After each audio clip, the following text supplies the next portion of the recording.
What's going on, guys? This is Raph from BNC Camera. We're here with the featured gallery artist of the month and next month as well too, Ellie. Thanks for joining us here today at the Glad to be here in the gallery. So, thank you. Yeah, Pleasure. I had a chance to check out all your amazing work that's on display today. Well, throughout the week since I do a lot of my editing here, and I was just wondering, like, where did it all start off? Like, when did it like click to you? Like, hey, photography is like a thing for you.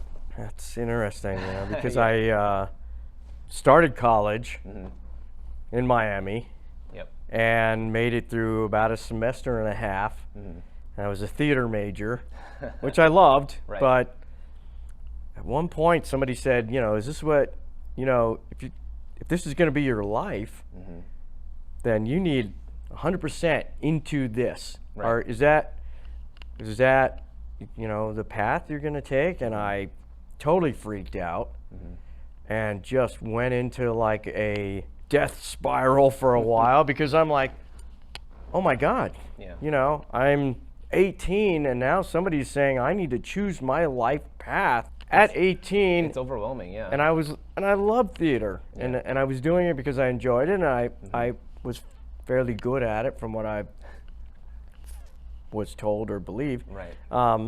But I couldn't see it as my life's work. Yeah.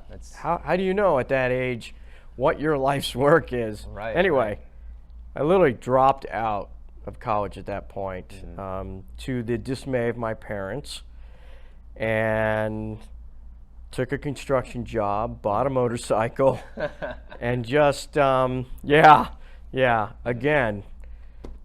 not a good parental time. Right. But it was interesting because just that hard work and that time off gave me a little perspective. And my father and I actually started talking more than we had in a long time, and he suggested the military. And Okay. that's where he kind of got his feet under him, and Yeah. a little bit of independence, and he got to see a little bit of the world, that sort Right. of thing. And literally within a few days we were at the recruiter. I joined the Air Force, and I was a military police officer, Okay. law enforcement, Right. and did some security. Anyway, friend of mine in Miami, his father owned a couple camera stores. So I'm being stationed in Ramstein in Germany. Nice. Incredible. I'm going to Europe. Yep. And he sells me my first 35 millimeter camera, film camera, Nikon FE. And You always remember your first, right? oh God, yeah. You always In a lot of things, but cameras for sure. Yeah. Somebody stole that camera, Yeah. but Aw, yeah, no. I know. It sucks. It's like an old girlfriend or Yeah, something. Yeah. somebody stole it. Yeah. Oh, I That mean, sucks. it was gonna happen. Yeah, But yeah. it'd be fun to still have that camera, but Yeah. haven't shot film in years. Anyway, and I guess that was the start of it. I got stationed in Europe, Right. shot photos for a couple of years while I was there, and castles and towns and leaves and brooks, and Yeah. and I can remember and it wasn't easy to do at the time because the Berlin Wall was still intact. Yeah. I got permission through the military and a pass to go to Berlin. And I am literally at the Berlin Wall about 6 months before it comes down. Yeah. And I've got my camera, I'm taking photos, but I am waiting for people to get out of the way because I'm not a photojournalist at the time, I'm just a tourist. Yeah. Yeah. And why do I want these people I don't know in my images? Right. And, looking back, what a great start of my photojournalism career if it had clicked. Yeah. Exactly. Because there are people there spraying the wall, It's a and monumental leaving moment. flowers Yeah. and praying, Yeah. and all I could think of is get out of the way. Yeah. Right. Why do I want these people? Yeah. But it was good. It was good. So, and for 4 years, I left Europe and was stationed in New Mexico, but I'm taking photos the whole time. But it's not really clicking yet. It's something I love to do and I'm enjoying. And I have the GI Bill. Going to go back to the University of Florida because that's our family school. but I was actually looking to go into ROTC and go back into the military as an officer. You know what, yeah, what's funny is like what you're describing is basically the same path that I've walked in. I was in theater in high school. Didn't know what the heck to do with my life. I joined the Air Force myself as well too. I was actually a crew chief. I was on the opposite end of the world compared to you, though. I was in Okinawa, Japan. Oh, right. And you know, I started shooting since I was in high school. But it's funny that you bring this up, and it's just like same path. And then now I went to school at UNLV for journalism as well too. And I'm sure that's kind of where you were going towards next, heading back home with your GI Bill. Florida is really where it finally clicked. I literally did not even a week with the ROTC. Didn't even really get into it because it reminded me of play acting, and I had been doing it for real for 4 years. I had combat training. I went to train with the Marines and with some of the junior Rangers, and like sat in a foxhole for a week and on a tabby, and like I have done the real military stuff.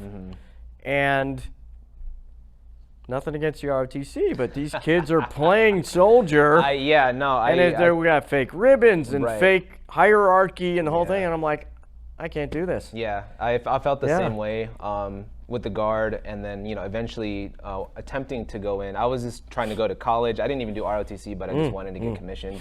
But during the time I was going to graduate, it was 2020. So what a hell of a time to graduate and try and reestablish myself and my career.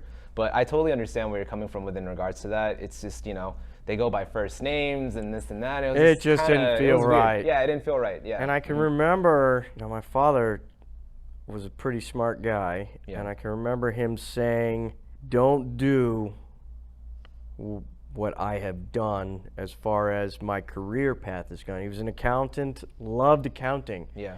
But he ended up working at a place for 10 years that he really couldn't stand, and it wasn't a good, healthy place to be.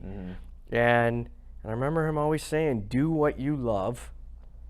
Don't worry about the dollars. Don't worry about any of those other things. If you do what you love, it's going to pay dividends one way or another. Of course. And when I got to that kind of weird little crisis point again about the ROTC, I literally reflected back on that and started thinking, God, I have been taking photos for 4 years now. Yeah. On a very regular basis. Maybe not every day, but often. I had a camera with me all the time. Right. And it finally just clicked. But interestingly enough, at the time, I thought, okay, let's look into this photography thing. I was thinking, I'm going to be this great landscape guy. I'm going to be this, Edward Weston guy or Ansel Adams, and I even had Ansel Adams photos and the whole thing, and I thought that's the guy I'm going to be. Yeah. And I went in to talk to the photo professor, John Freeman, and he showed me the Independent Florida Alligator, the college newspaper, and he's like, this would be a great way for you just, you can start getting published and all that. He goes, nothing wrong with landscapes, but he was a journalist and a photojournalist. And that was it. I went into the college paper. Yep. And I was sold. I mean, I was literally because, and again, nothing wrong with landscapes. I mean, I shoot some landscapes. Yeah. But there's something about news photography that just drew me in. There's an excitement, there's a tension, there's a joy, there's just about every emotion that you can experience. I've experienced, and sometimes multiple ones in a day, and it's exciting. Yeah. And it gets your heart racing, and it's challenging, and it's so many of these things. So, I even made my way up to photo editor at the college newspaper. Nice, yeah. Which was kind of something, and You've been doing it for roughly My 25 God. plus years Yeah, now, right? yeah. Yeah, that's Hard to believe. amazing. Yeah, I mean, Really hard to believe. yeah, but like it's just crazy how, that passion evolved over to journalism. And like I personally love journalism because again, probably like you, like just being in the heat of the moment and just experiencing stuff around you. I think that's one of the favorite things that I had when I was in the military, traveling, going to Tokyo on leave, right? Oh, yeah. Just seeing and just experiencing and not, Right. being a major part, but kind of just witnessing Right. life happen. So And capturing these moments. yeah, Right? So yep. Yeah. So this is a good segue into like your career. How was your career overall? How did you utilize what you learned from college? And just explain a little bit about what were some of your like highlights and like some amazing shots that you took during the 25 years that you've been shooting. It's interesting because youth now to me is kind of humorous in the fact that it all seemed so easy and it all seemed as though it was just going to be a simple ride. Yeah. And it's funny because now I have to get into the school of photojournalism. They're not just going to take me. Right.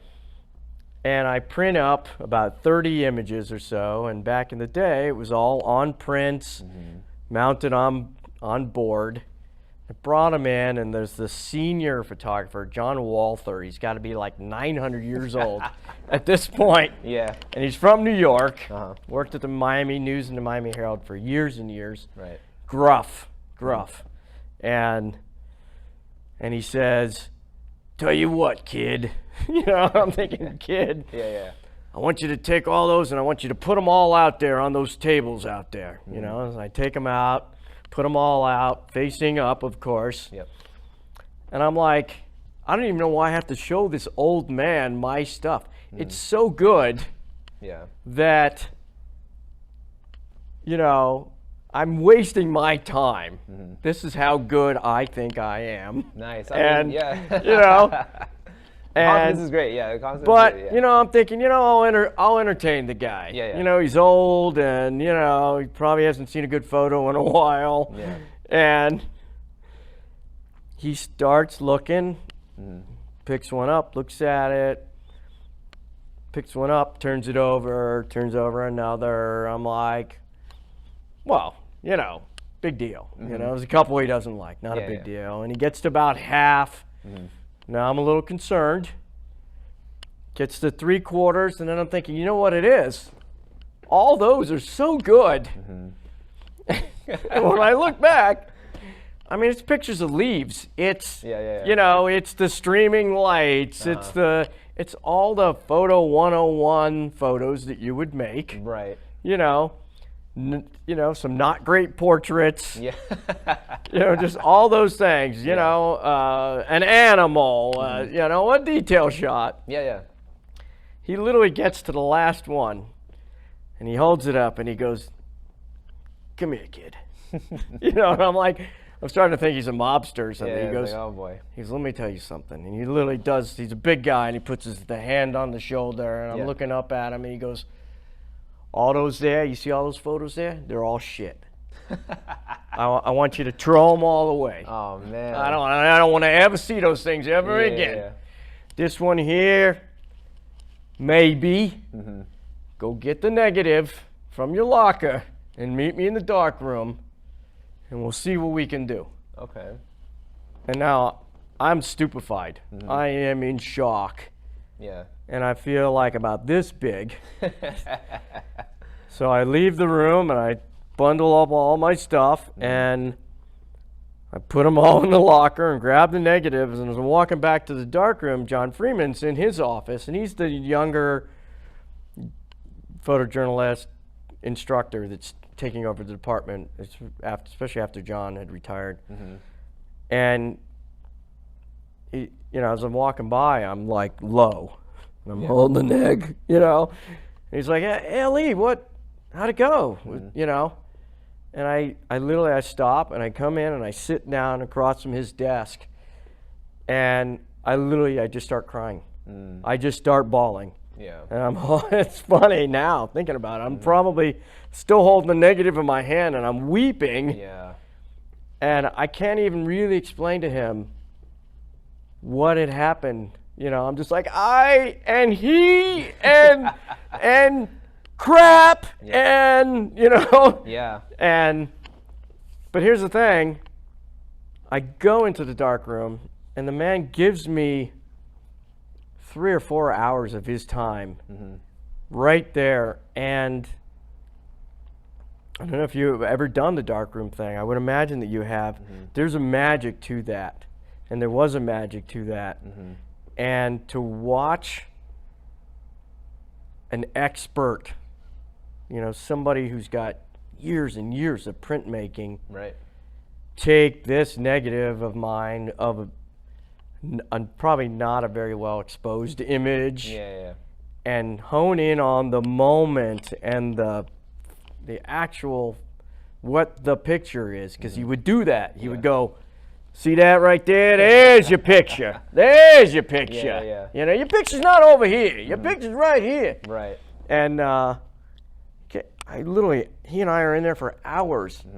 It was a life-changing experience. Yeah. I mean, and unfortunately, he passed away a couple of years after that. God, you know, to be able to tell him now, or to show him, Yeah.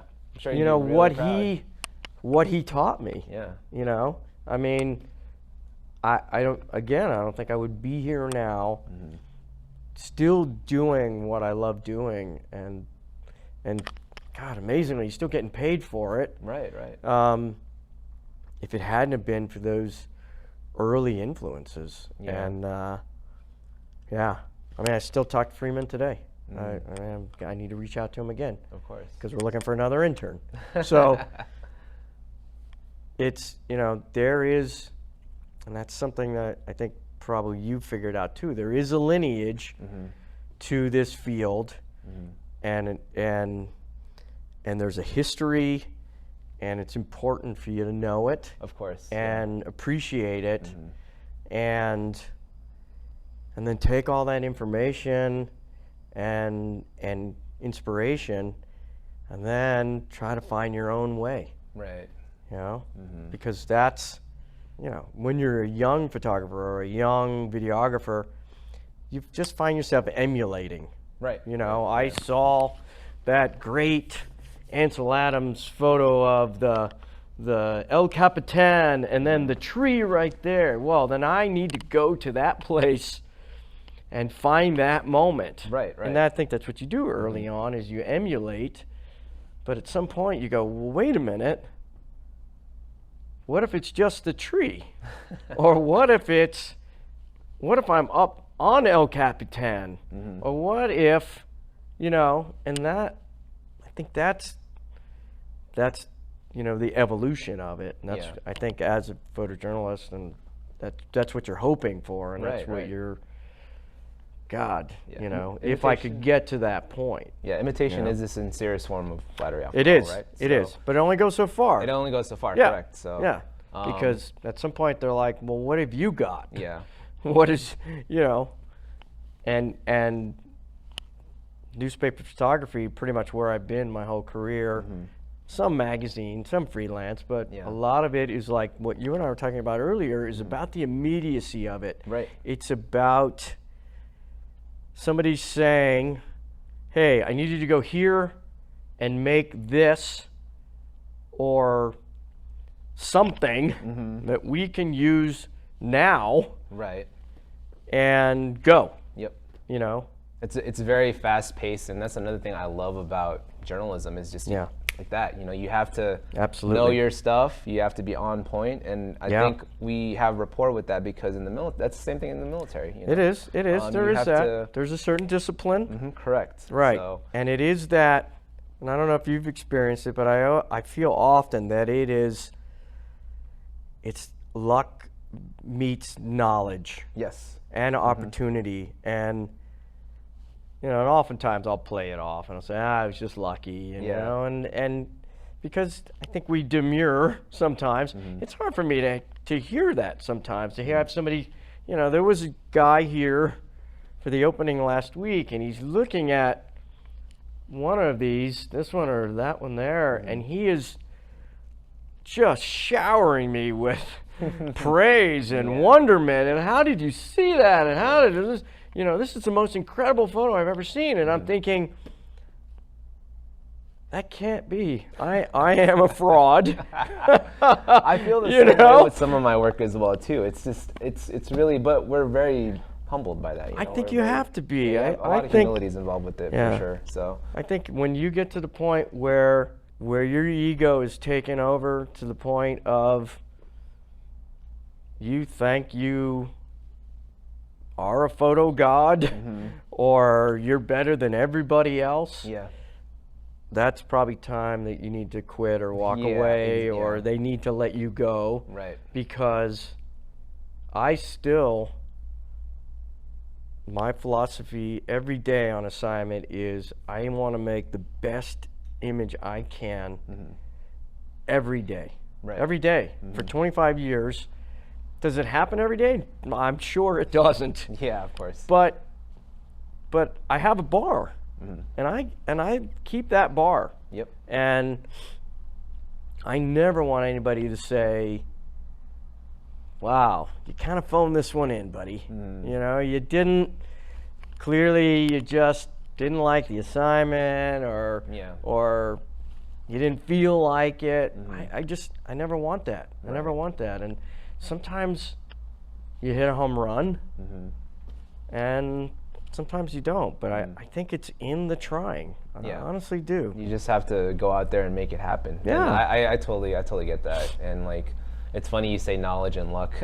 I feel like more than anything else, a lot of the stuff that I've ever done, you know, now that I'm trying to make this into a career myself, has mostly been luck.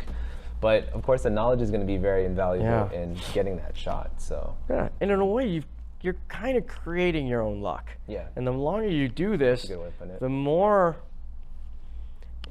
it seems to happen, because now I have a history bank to tap into. Yeah. And I'm thinking, you know what? The last time I shot something like this, I did it like that, and that was the result. Right. If I adjust, you know, move 10 feet to the left, Yep. that's going to elevate it. And it's that sort of thing that I think as a younger photographer I didn't have. Right.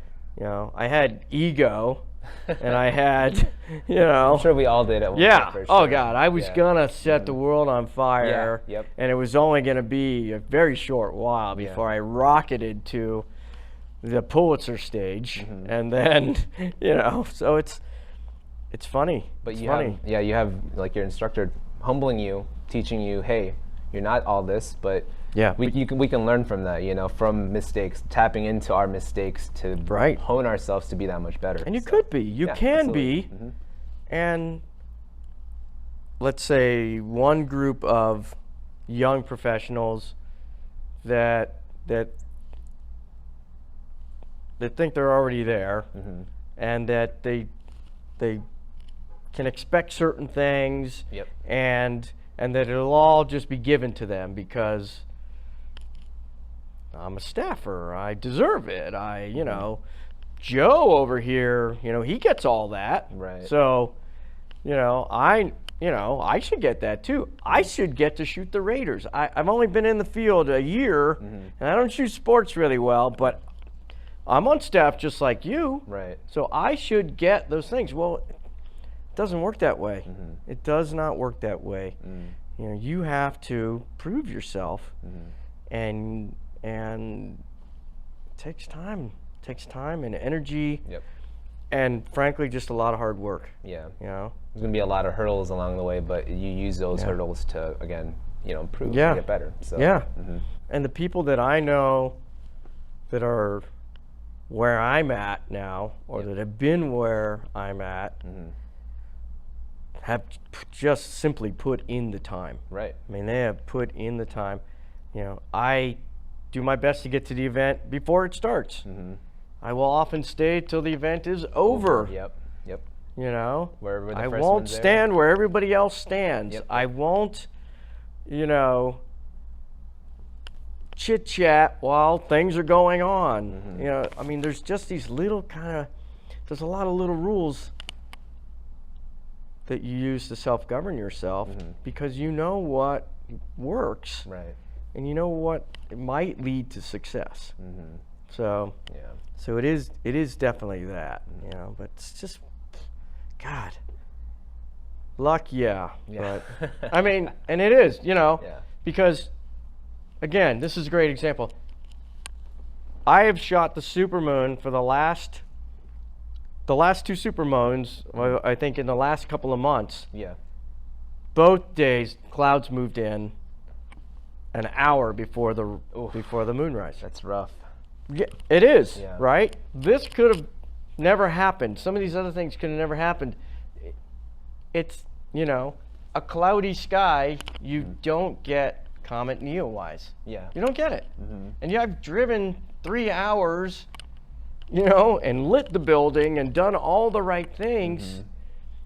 Nature doesn't play along. Nope. Yep. You know? So, yeah, you can, There's a lot of variables, factors. Yeah, a lot of variables that might get into play. But again, you know, we have to be versatile. And, Right. Right. Learn to kind of change things up on a dime, pretty much based off of our surroundings. So. Yeah, sure.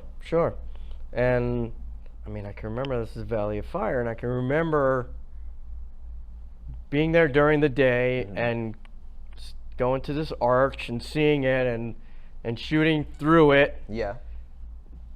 and thinking, wow, you know what? That, you know, and I filed it away in the memory bank, and then, you know, it's a year later or whatever, and I'm thinking, it's going to be a supermoon. I wonder if wonder what's the path, and, you know, and fortunately there's great apps now that you can use, and there's the Las Vegas Astronomical Society, who are fantastic people that helped me shoot that. Make that happen. Yeah. Yeah, because this is not easy. Oh no. And it's 10 stops different between, you know, full eclipse and everything else. Hey, I didn't know you had to have a special lens. I didn't know you had to have a certain filter. I didn't, you know. So sometimes it's about talking to experts that do that thing that you want to document. So it really is a partnership, and at times it's not just me. Yeah, but the people like winging it. Right. Yeah, it's always good to have the team and having other people that are understandable within regards to, you know, making the shot happen. So this goes into another good segue that I wanted to ask you about is, you know, the team, the people that you work with, even yourself, you know, whenever you take photos, like what's the process involved and how do you formulate the story? Does story come into play when you take photos? Is there like me, I have like a monologue or like a dialogue going on in my head every time I take a shot, like, you know, from minute candid photos of just like an elderly couple looking over a sunset. I always think to myself, hey, maybe they're having a great day, or, you know, it's their anniversary. Is there a lot of stuff involved within yourself or with other people whenever you shoot for a story? This is more on the journalism side, so I'm really quite curious from every perspective from each journalism. Right. I mean, in the job that I do, I will get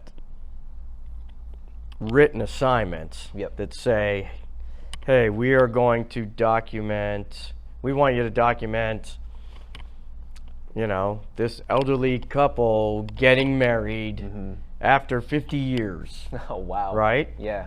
And literally I had one similar to that maybe 6 or 8 weeks ago. So I don't know how everybody else does it, but immediately I start formulating stuff in my head. I don't even know them. I don't know the place. I don't know any of those things. Yeah. But I have a habit of starting to ruminate on it and think about what might the possibilities be. Right. You know, what images might I take? just to kind of get the juices flowing and to think about the possibilities. I might make a phone call at that point. I might call the wedding chapel director and say, hey, what's the light look like, or what's the scene that I'm coming into? Right. Is there somewhere where I can get up higher, or would you have a ladder, or would you?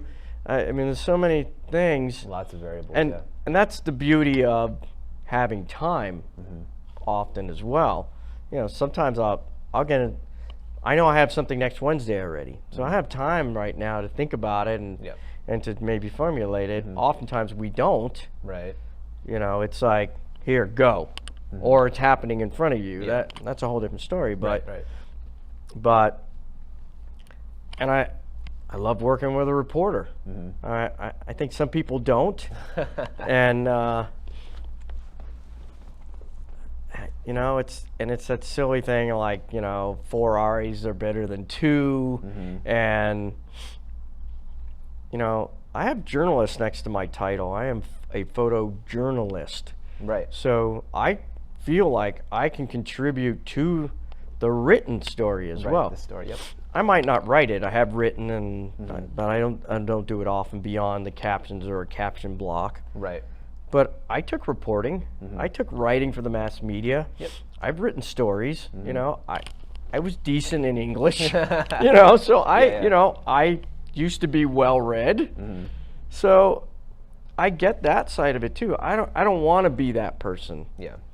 You know, I can do it, but I don't. It's not that passion for me. But man, there's something really wonderful about this team as well. I'm out on the lake the other day with a great videographer of ours, James Schaefer, and a reporter, and what a great interplay that is.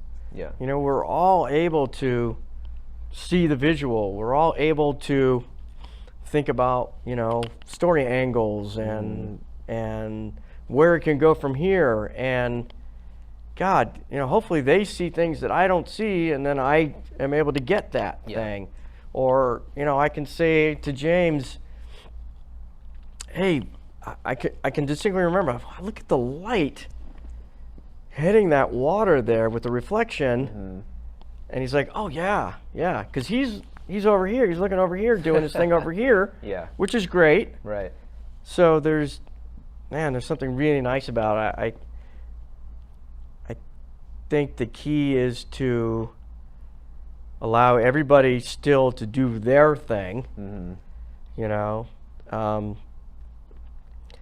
and still be able to contribute, you know, not to step on somebody else's toes and try to do the interview myself, you know, and I don't particularly want to anyway, so that works out. But you know, like we were talking before, my field has evolved. You know, early on, when I'm at the University of Florida, the first thing is, do I want to be a still photographer? Do I want to be a video photographer?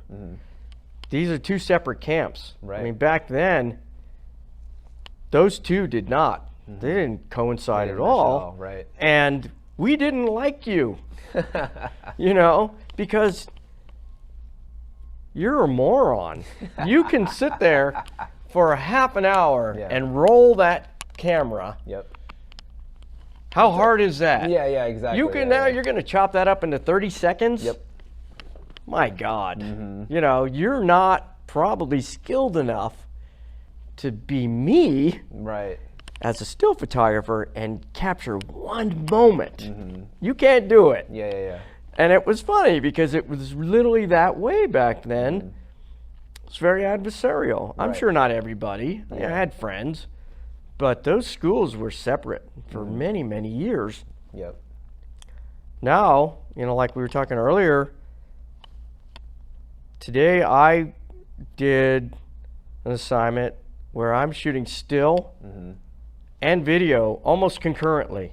There are times, like I was telling you, where I literally have my phone doing video right here, and a camera right here. And I've literally done both at the same time, and it's horrible. I mean, it's not good. Right. But it can be done. Yeah. And those are the demands now. Yeah. You know, and I need good audio. Yep. And there was no reporter there today, so I got a pad and I'm actually taking notes, and I'm trying to get the story as well. The days of being a one-trick pony, photographer or videographer, those are gone. Yeah. Those are gone because the field is smaller. Right. The number of staffers is in constant decline. Very few places are actually expanding. Yeah. So your value is in being as well versed in yeah, absolutely. Yeah. The more skills you have, Yeah. hey, you can do some design work. Hey, that's great. You know SEO, excellent. Yeah. You know what metadata is. You know how to, you know what the back end looks like. Yeah. You're the guy. You're the one that we need. Yep. Because there are still those people out there that they either just can't master it or don't want to master it, or they're stuck in that lane. The field is in such evolution now. Yeah. I mean, eventually, will we even have print publications? I don't know. Yeah, that's been a debate for quite some time, and we've always like I was writing stuff about that when I was going to school, and I believe there's going to be a space for it, but it's going to evolve into something different now. Sure. A lot of our print now is this, looking here, and instead of just doing this, it's looking here. Absolutely. So And like our magazine does really well. Yeah. But nationally or internationally, circulation numbers for newspapers in general is on the decline. That segment of the population that did this or still does this is dying off. Right.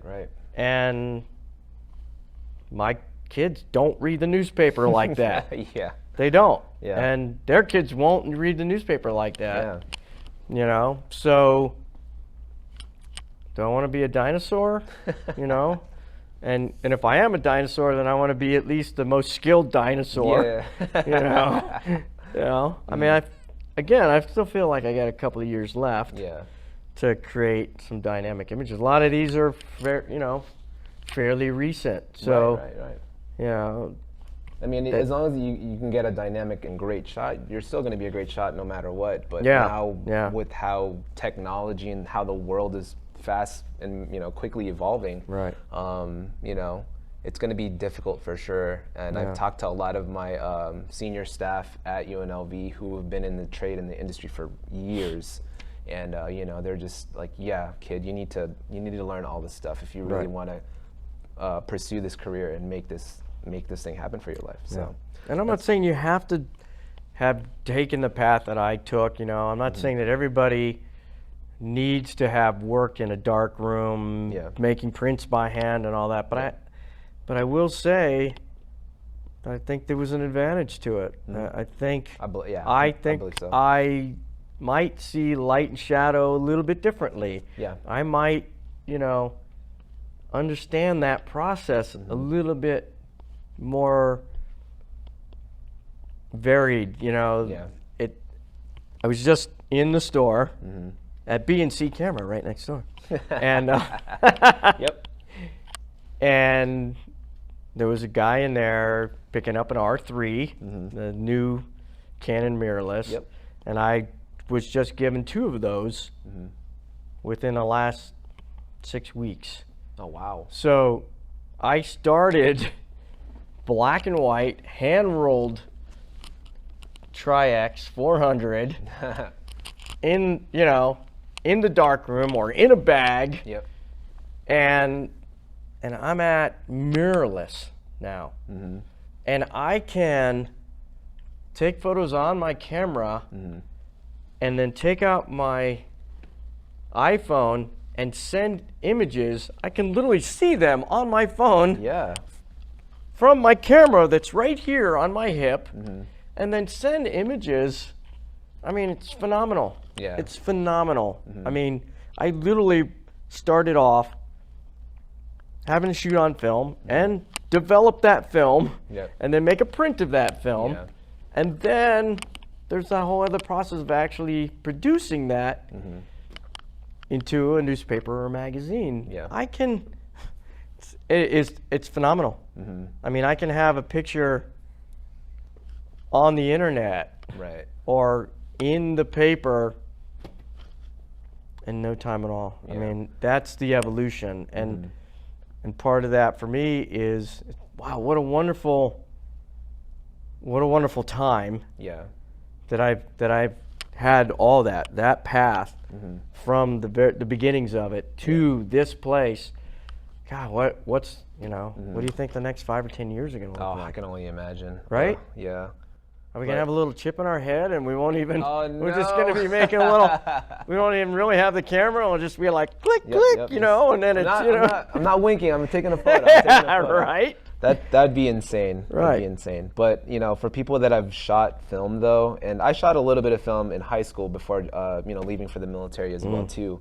I respect, and I'm sure you're aware of it too. When you shot film, you only have 36 shots in that roll. That's crazy. You got to make it all count. Yeah. And like when I help younger customers at the store, they have it all already. Like they can take thousands upon thousands of shots. God, yeah. And and not worry about it. But when Right. you're in the heat of the moment again, taking the shots, you gotta have to make sure your settings are right, your aperture is good to go, Right. you got the right shutter speed, you understand your ISO, your ASA or whatever on your camera or your film, and you gotta utilize all that. So within those regards, at the same time, technology has kind of course, dumbed and numbed things down a little bit for people that shoot. Yeah. So for people like us who understand and hone the craft more, I greatly respect and appreciate Right. film. And I even to this day, I got back into shooting film, Got an Olympus OM1 that I'm shooting with from time to time. Right, right. To kind of get away from the work of just, doing this as a job. Yeah, And,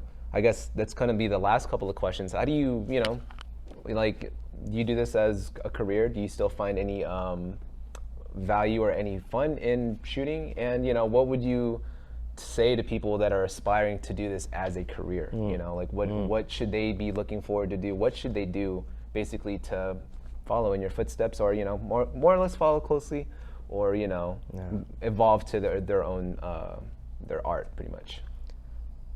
Okay, so we'll start off with that leveling of the playing field, which is great. The technology has done that. And you and I were talking about how, hey, if I'm actually having to do both of these things at the same time, there are great new apps or technology that will help that look better. Yeah. Which is great. I think what happens is, at some point, the rubber meets the road, and you can have all this great stuff. You can have the $10,000 camera and the $15,000 lens and all these things.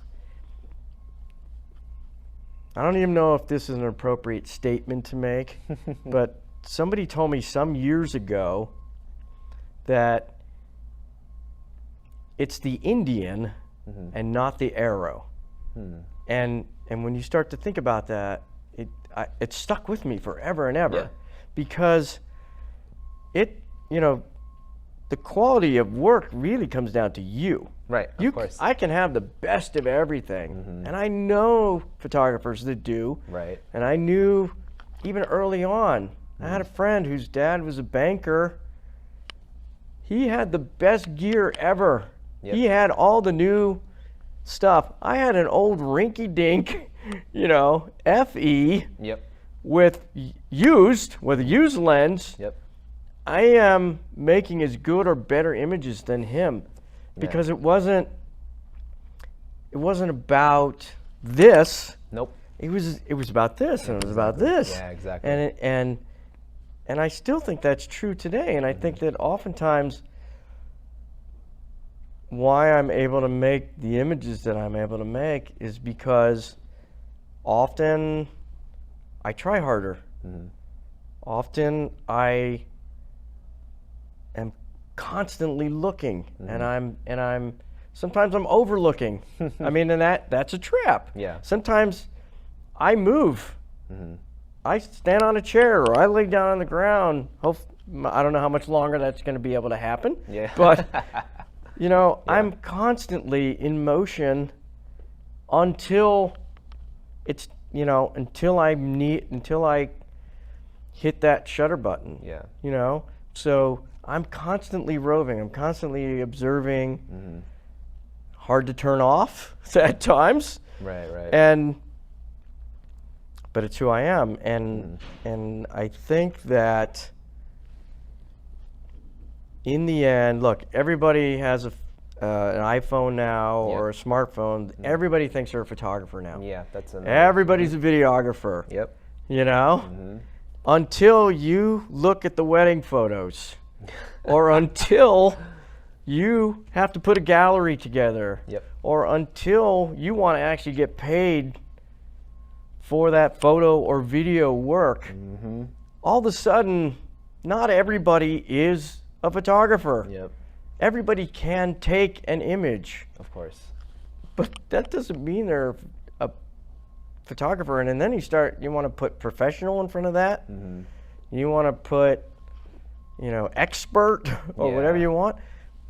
There are levels to this thing, you know, and I don't know where I'm at.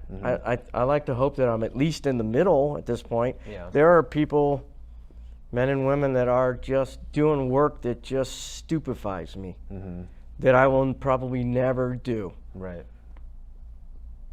But what I do that's similar to them is that same drive, that same excitement still. I do. I still love it. Yeah. I love it.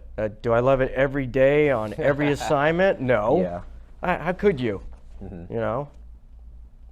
Got offered a food assignment today, and I did everything I could to not do it. And then, you know, and I got something else instead. Great.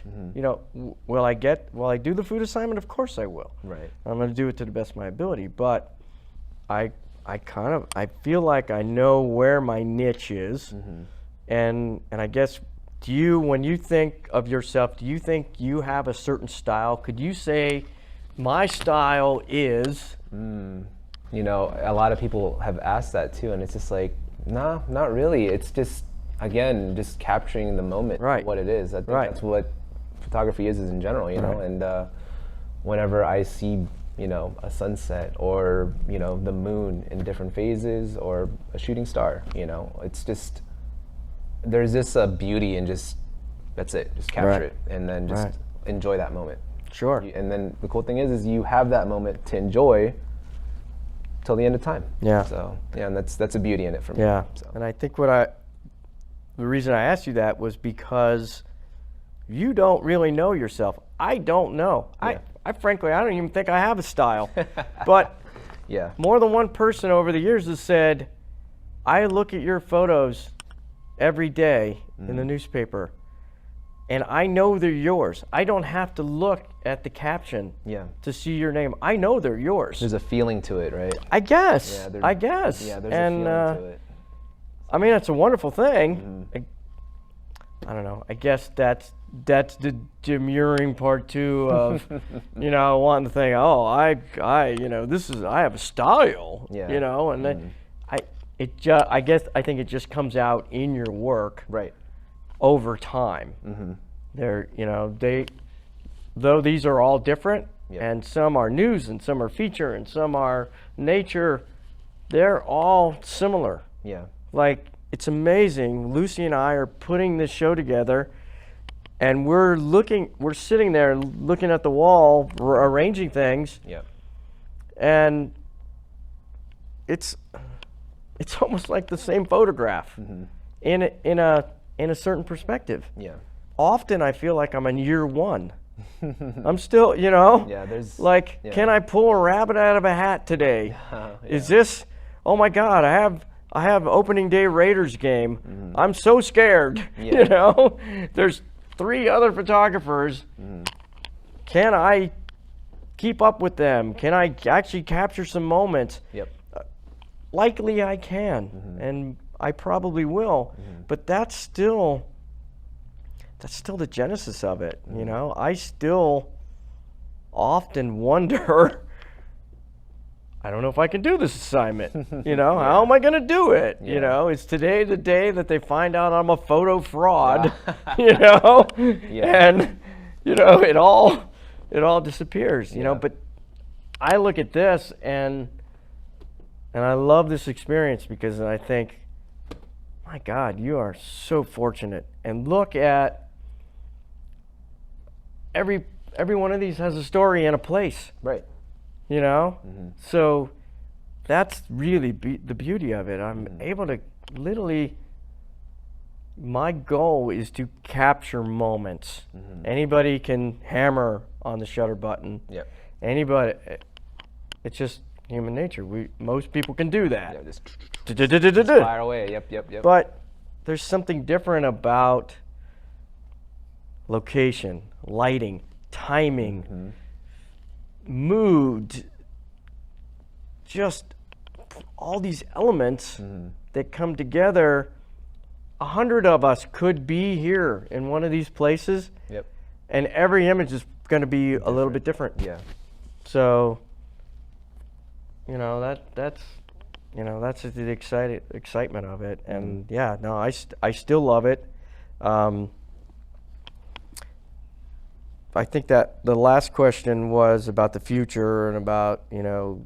Yeah, what would you advise to people that would, you know, want to make this into a career? How would I they would start? say the first thing I would say is you're out of your mind. Don't do it. That's true. That is true. It's a tough field for sure. You're out of your mind. Yeah. Don't do it. Don't even try to attempt it. Yep. Again, where you're at in your career and where I'm at in my career, if you love it and you have a passion for it, then I want you to do it. Right. And I want you to be on my team. I don't want you working for somebody else. I want you next to me at whatever it is to help make our product better, to help tell the story better. Yep. I think there's a point where some people can only go so far, though.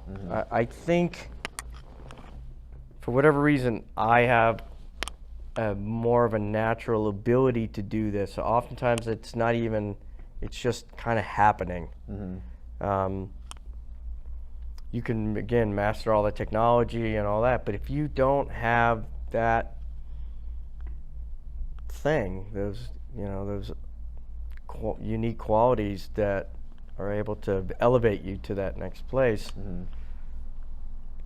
But I think if it's something you really want to do and you seem to have an ability for it, I think you have to do it. You owe it to yourself. Yep. I don't know if you owe it to the world. Yeah. You know, but maybe you do. Right. Because maybe you're the one that captures the moment that changes People's lives. Yeah. And every now and again, I've made an image that went at least somewhat further than myself or my little world. Yeah.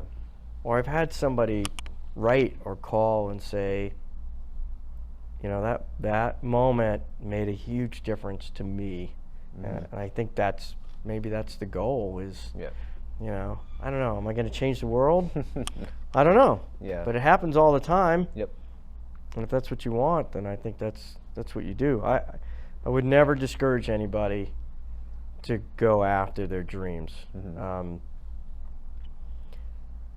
But there's always a caveat, and the caveat is the field is getting smaller. The field is getting more challenging by the day. Yep. You know, again, like we were talking, you need 10 different skills. If you're gonna try to I don't know, maybe not compete with me, but if you're gonna try to produce like I produce, you're not just gonna be able to be a still photographer, or you're not just gonna be able to be a videographer. You're gonna need to be many things. So would encourage those who are thinking about the field, who are pondering or wanting to maybe go down this path. Look, I started off as just a still photographer, and I thought that's the only thing I'm going to be. It's the only thing I want to be. Yeah. This field is not that way anymore. This field is all of it. And if you can't do all of it, or you're not willing to do all of it, Yeah. then it's probably not going to work for you. It's going to be a hard time. It's going to be a hard time. Yeah. I can remember back in the day, like I was interning at the Miami Herald early in my career. They had 2 photographers that did nothing but NFL football. You know, that's all they did. Yep. And I have friends who shoot exclusively for the UFC or exclusively for boxing or stuff like that. That's because they've chosen that specific niche and they're fortunate enough to be able to do it. But 99% of the photojournalists that are in my world have to wear many hats. Right. It's truly the only way. And if you could write, wow, what a bonus. Yep. You know? Yeah. Because in the end, I think it's not a dying field. I truly don't believe that, because I think we're always going to need the documentarians. The world is always wanting more visuals, more stories, more information. Right. So there's always going to be a need for us, but it's not always going to be the same way. So I can't imagine at 25 years in your career, what's that going to look like? You know, I'm going to be, you know, hopefully on a beach somewhere, you know, just telling old stories, going, yeah, back in the day, I remember I was at the thing, and I was doing it, you know, do you want to buy this postcard? But, I mean, I can't imagine. What's it going to look like? No clue. You know? Yeah. Be well versed. I think the term that my instructor told me is a multimedia journalist. So if you guys want to get into the field, definitely learn as much as you can, because it is a very, very diverse career field, and you gotta keep up with it. So yeah. And on top of that, maybe have a second language. Yeah, there you go. I mean, we just started 7 at 7 Espanol.